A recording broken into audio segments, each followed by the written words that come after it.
This is my studio. I'm on the west end of Ventura, and I do primarily upcycled mixed media sculptures. They're all using things that would be normally thrown out. As we talk about one piece, I can briefly hit on the stuff that I put into it. Other than that, my oil paintings are not mixed media. They're not recycled things. They're just oil paints or acrylics.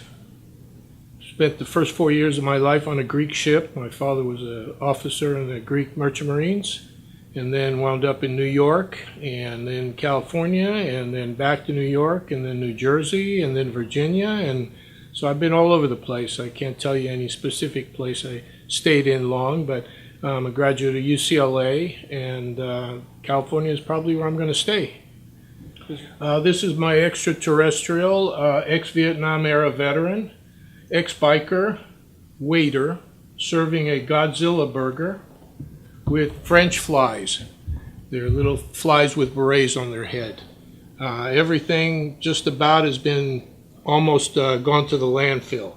The flies, they have macadamia nut shells for eyeballs. The seeds on the cheeseburger are apple seeds. I dried them out and spray painted them.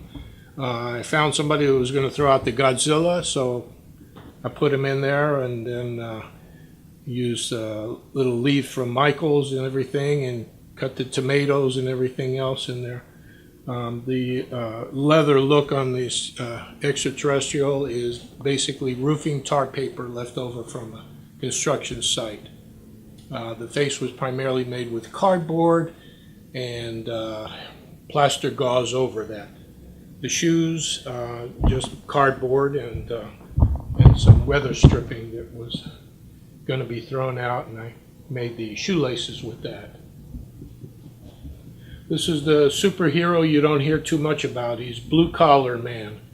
He has his coffee mug in his hand. He's got his safety glasses on, and he just goes to work and helps support the country. And he's just a blue collar man, you know. So he's just a worker. That's all he is. But giving him a little recognition here. The cardboard is primarily what I'll do is I'll put paper mache newspaper strips over it, and then I paint them. And the fingers on this are Pringles potato chip tubes. I flatten them out, cut them in half, and each Pringles tube makes about 2.5 fingers. So I got to eat a lot of chips, but I get the artwork done. This guy here is a Martian tenor singing O Sole Mio.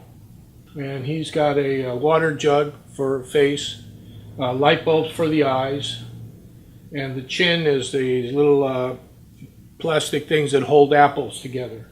Frisbee for the neck, a cooler from Walmart for the body, and then I glued bubble wrap over it. Cardboard tubes for the legs, and yeah, that's it. Then I just had to form the ears with cardboard. Okay, this guy is God Is That You? Everybody has ideas and opinions on what God looks like, but this is what he really looks like. No, not really, but and the same thing there, water bottle, light bulbs, cardboard primarily. These were from a power plant. There were tubes that were insulated hot steam pipes, and I wrapped them up with Trader Joe's grocery bags and varnished them, and there he is. He stands about 9 foot tall. And he has kind of an Egyptian look, but it wasn't intended, but that's how he came out. Okay, he's also recycled things. The cheeks were actually 2 golf balls. I glued them together and then molded a nose and everything with clay over it. And he's basically, it's called Empty Arms, Merge Ahead. And he's just waiting to hug something. So all recycled things too. The piece of wood that I made the street with was a piece of wood that was left over from a construction project. The little shoes were given out at Wells Fargo. They're foam, and I covered them up with a epoxy resin type thing to stiffen them up. So, and then I molded the body. The body was 2 Easter eggs that for Easter, the plastic eggs. I cut them in half and then made the kind of a tubular fat stomach with them. I painted the thing gold. Okay, and this is Transformer Sphinx. So he's a cross between a Transformer and a Sphinx. And he's primarily cardboard, water jug. I was using the water jugs with the light bulbs. They seem to work pretty good. I bought this material at a thrift store, and everything else is cardboard. This was a cardboard box that keyboard sat in, and then that was a cardboard tube. I cut it in half. Or thirds rather, and everything else is just, this is one of my first pieces that was using a lot of cardboard. And he's the same thing. He has kind of an Egyptian look to him. Well, being a Sphinx, I guess he has to have that. But you can do a lot with cardboard. I'd like to see more cardboard being used instead of going into trash. Make art with it, saves you from putting it in the landfill, and plus it gives something interesting to look at. Most of my work, though, is not user-friendly when it comes to outdoors and moisture and climate, so it's most of my stuff is indoor sculptures. Interdimensional Stargate. And the 4th panel that I'm working on right now, but he's kind of has a mandala type effect on you if you study it, and focus on the center. Things start to, different patterns come out. But I like the Interdimensional Stargate name because somebody was giving me that idea, and so I always kind of fantasized about jumping in there and be back in the 60s or 70s. But obviously that's not going to happen, but maybe in the future. And it's acrylic, and it turns out to be about 6 feet high and 6 feet wide.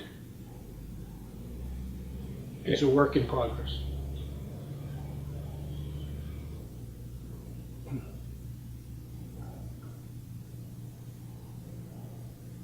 Go for it, Jeff. Okay. Here's a piece that I call 4 a.m., the hour of 1,000 deaths. It's kind of a tribute to shift workers. I used to work shift work, rotating shifts, and we had a supervisor that used to always say, "Oh, it's 4 a.m., the hour of 1,000 deaths." So I said, one day I'm going to make a painting of that, and that's what this is. It's 4 a.m. His eyes are bloodshot. It's kind of like a bad hallucination there. The devil shooting things down at him, these colored balls. The snake is going to attack him. The phantom up in the corner. And then the angels at the same time are kind of lulling him, trying to lull him to sleep. And I made it with the perspective as though you're looking down on him. I kind of like that perspective. Seems to work pretty good with this guy. He's acrylic. He's about 6 feet by 4 feet.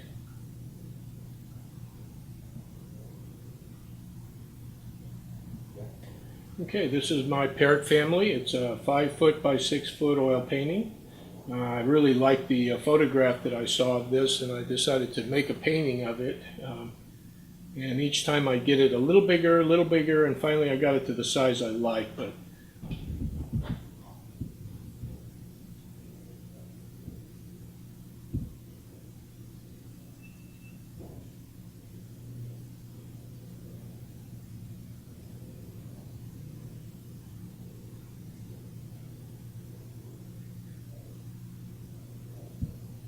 the front part was more of a gallery. This is where I work on the stuff, and then when I finish it, I move it out in the front, but I'm running out of space. This pig is basically laundry detergent bottles, cardboard, foam, packing foam that I slice up into slivers, and then I glue them down on the cardboard, and then I put the blaster gauze over it. Blaster gauze seems to work pretty good. It kind of binds everything together. The cheeks were two balls, beach type balls, and I like the puffy look on the cheeks. I got laundry detergent bottles for the legs. And he's just about there. He's almost finished. But he's going to be the money pig. He'll be covered up in money, not real money. I don't have it, but I'll copy money and then glue it down. And he's greedy. He never gets enough. You know, so that's kind of a statement there. The money pig. You can never get enough. Okay, this is living proof that I can spell. It's got art, the word art in it. Cardboard tubes, and then wrapped in Trader Joe's bags for the A. The R is foam from components, let's say keyboards, TVs, things like that. And then I covered them over with Harbor Freight classified ads, and they or sales ads, and then you see that's the word art. And then I made out of wood and cardboard the letter T, and it's wrapped with Little Caesars pizza boxes, which every one was somebody ate pizza and threw the box out, and then I grabbed it up. This is a grizzly bear I'm working on, and it's primarily water bottles also. I helped a project here in Ventura called the Whale's Tail, and they asked me if I could get plastic bottles for them, and I bought about 6 or 7 big bags of laundry detergent bottles, and then they said no more. So then I had them stuck here in bags, and then I thought, well, I'll put them to use in the bear. So he's coming out pretty darn good, but I think I'm going to finish the pig first, and then I'll get on the bear, and he'll be about 10 feet long, and he's the same thing, recycled things. Cardboard works pretty good. I'm not too sure about the brownish color, but I'll be changing that, more of a grizzly bear color. I got this guy here. He's kind of a Martian gladiator, and he's all recycled things too. So cardboard and vacuum tubes, vacuum cleaner tubes, a mailbox. I can do custom work also, and I like feeling like I'm helping the environment. I'm throwing stuff into art and not putting it in the waste basket. So I've got another parrot painting here that I'm bartering with a fellow artist, and he's going to give me a painting, and then I'm going to give him this. So it's primarily done, but oil paints take a couple of months to dry, and then I'll varnish it so it'll be nice and sealed in. My name is Joe Palmoutsos. I got a Facebook site. It's Cup of Joe Art. It's on Facebook. Joe Palmoutsos. Palm Out SOS. PALMOUTSOS. Check out my site. Let me know what you think, and you can always email me if you have any questions or any ideas. Thank you.